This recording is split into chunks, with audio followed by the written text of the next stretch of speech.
Hello friends, मैं हूं बैद और आप देख रहे हैं भिवंडी टाइम्स न्यूज़। इस वक्त मैं मौजूद हूं कांग्रेस के पार्टी ऑफिस में, आज जहां पर भिवंडी शहर जिला युवक कांग्रेस की तरफ से आज एक छोटा सा प्रोग्राम रखा गया कि जो भी यूथ हैं वो सारे के सारे उनको कांटेक्ट किया गया और यहां पर इनवाइट करके एक छोटा सा प्रोग्राम किया गया कि किस तरह कांग्रेस पार्टी भिवंडी शहर में युवक लोगों को साथ में लेकर काम करेगी और किन किन चीज़ों पर काम करेगी, आगे की उनकी प्लानिंग क्या है।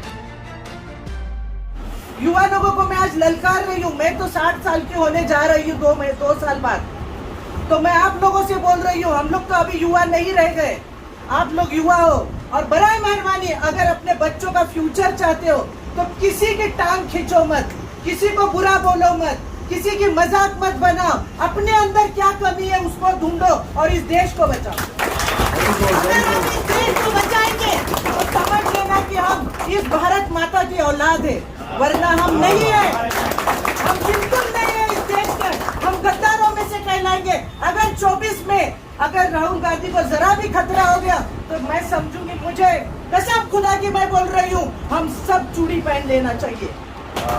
अगर अमित शाह को और नरेंद्र मोदी को हम लोगों ने नहीं लथाड़ा और नहीं उसकी जगह दिखाई तो समझ लेना कि सबका ठाट और बाट इधर ही रह जाएगा। आज जीएसटी खा रहा है, जीएसटी सबको खा रहा है, गरीबी सबको खा रही है। देखो टमाटर का भाव 200 रुपया हो गया था टमाटर, और जैसे राहुल गांधी ने टमाटर के गोडाउन में एंट्री मारी, टमाटर 10 रुपया किलो हो गया।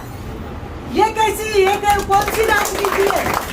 ये राजनीति कौन सी है मुझे बताओ। अंबानी और अडानी वाली राजनीति है। उस गोडाउन के मजदूर ने, लेबर ने, आप लोगों ने देखा होगा वो वीडियो, उस लेबर ने बोला था कि ये जो टमाटर है ये रिलायंस के थ्रू बाहर जा रहा है, और जैसे राहुल गांधी वहाँ बैठा ये 10 रुपए किलो टमाटर हो गया। सुनकर हैरत की बात है कि 200 और कहा 10 रुपया, 190 रुपया फटाक से गिर जाता है। क्या शेयर मार्केट का क्या?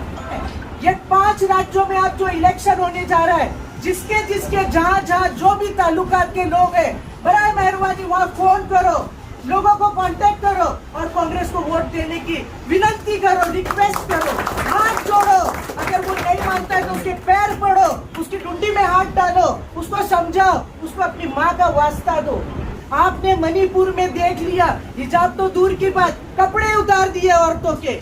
क्या आप बर्दाश्त करोगे ये सारी चीजें? बिल्कुल नहीं। तो ये चीजें ध्यान रखो, एक दूसरे का सपोर्ट करो, सपोर्ट में खड़े हो, और आने वाले वक्त के इलेक्शन में 24 में हर घर में तिरंगा दिखना चाहिए, हर घर में।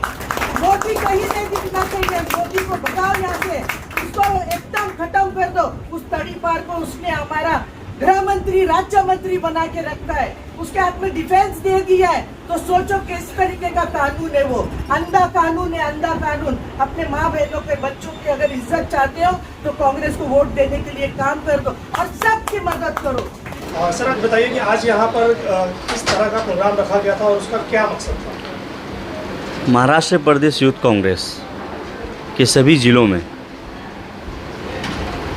सभी जिला युवा कांग्रेस के अध्यक्षों के द्वारा मंथली रिव्यू बैठक होती है। आज इसी के तहत मेरा कोकण टूर है। कोकण टूर में आज मेरा शेड्यूल भिवंडी सिटी था। आज भिवंडी सिटी यूथ कांग्रेस के अध्यक्ष राहुल पाटिल जी के नेतृत्व में आज यहाँ मंथली आढावा बैठक हुआ। इसमें एजेंडा तय होता है कि हमें आने वाले समय में इस किन मुद्दों को लेकर हम सड़क पे उतर के आम आदमी की आवाज़ को बुलंद करेंगे।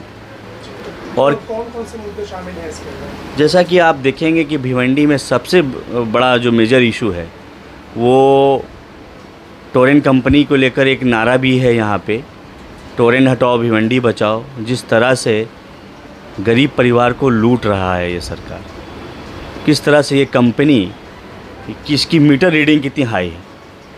एक साधारण परिवार के घर में भी बिजली का बिल 30,000, 35,000, 40,000, ये क्या हो रहा है?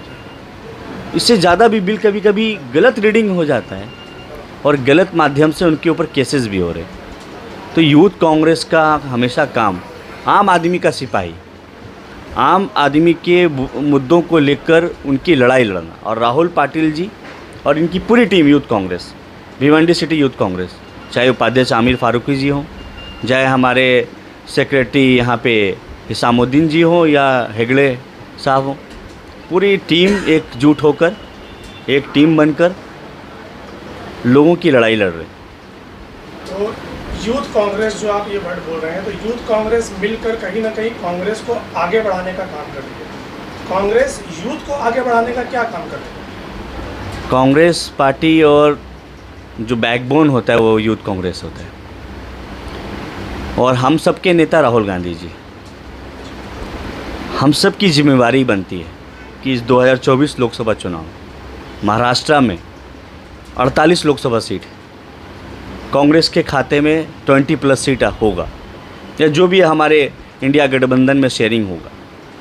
तो बुनियादी काम जो हमें मिला है यूथ कांग्रेस को, भारतीय युवा कांग्रेस के राष्ट्रीय प्रभारी कृष्णा सर, राष्ट्रीय अध्यक्ष श्रीनिवास सर, यूथ जोड़ो बूथ जोड़ो, तो ये बुनियादी काम हर बूथ पे हम लोग, हर लोकसभा, हर विधानसभा में हमारे जितने भी युवा कांग्रेस के पदाधिकारी हैं, हर बूथ पे मिनिमम 5 यूथ का हम टीम खड़ा कर रहे हैं, जिसमें एक बंदा हमारा डिजिटल यूथ होगा, मतलब वो डिजिटली साउंड होगा। तो बुनियादी काम पे हम लोग फोकस कर रहे हैं कि आने वाले हमारा जो लोकसभा चुनाव होगा उसके मद्देनज़र बूथ पे अपनी टीम बनाना, और उस टीम के माध्यम से घर घर डोर टू डोर कैंपेन करना, इस पे ही यूथ कांग्रेस अभी फोकस कर रहा है। दूसरा हमारा एजेंडा है महाराष्ट्र प्रदेश यूथ कांग्रेस का कि जिला में जो सबसे मेजर इशू है गरीबों का, आम आदमी का, उस मुद्दे को लेकर हम लोग मुखर होके सरकार के खिलाफ में लड़के उसको इंसाफ दिलाना, यही यूथ कांग्रेस का एजेंडा है। एक आखिरी सवाल ये है कि यूथ ही आज सबसे ज़्यादा परेशान दिखाई देते हैं, फिर वो हेल्थ को लेकर हो, फिर वो एजुकेशन को लेकर हो, या फिर जॉब को लेकर हो, किसी भी चीज़ को लेकर हो, यूथ ही सबसे ज़्यादा परेशान दिखाई देते हैं। तो कांग्रेस पार्टी उसके लिए क्या करे? बिल्कुल सही कहा आपने। जो जुमला उन्होंने दिया था भारतीय जनता पार्टी मोदी सरकार के द्वारा, बहुत हो गई बेरोज़गारी की मार, अब की बार मोदी सरकार हर साल 2 करोड़ युवाओं को रोज़गार देंगे। आज बेरोज़गारी दर क्या है देश में? 8% से ज़्यादा बेरोज़गारी दर बढ़ चुका है। युवा हताश है, युवा डिप्रेशन की ओर बढ़ रहे हैं। हमारा एजेंडा ही है युवाओं को रोज़गार, उसको हक दिलाना, और इसका प्रॉपर हमारे इस पे प्लानिंग हमारे नेता इसका एक रोड मैप तैयार किए।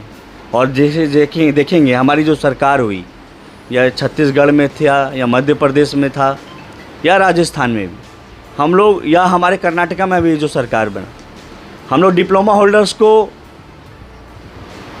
1500 देते हैं, और जो डिग्री होल्डर्स है उनको 3000 रुपया मंथली हम लोग अनएम्प्लॉयमेंट उसको देते हैं, भत्ता, बेरोज़गारी भत्ता।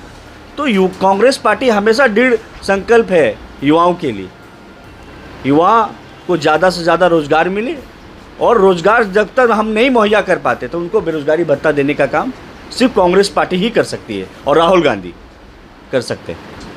Thank you.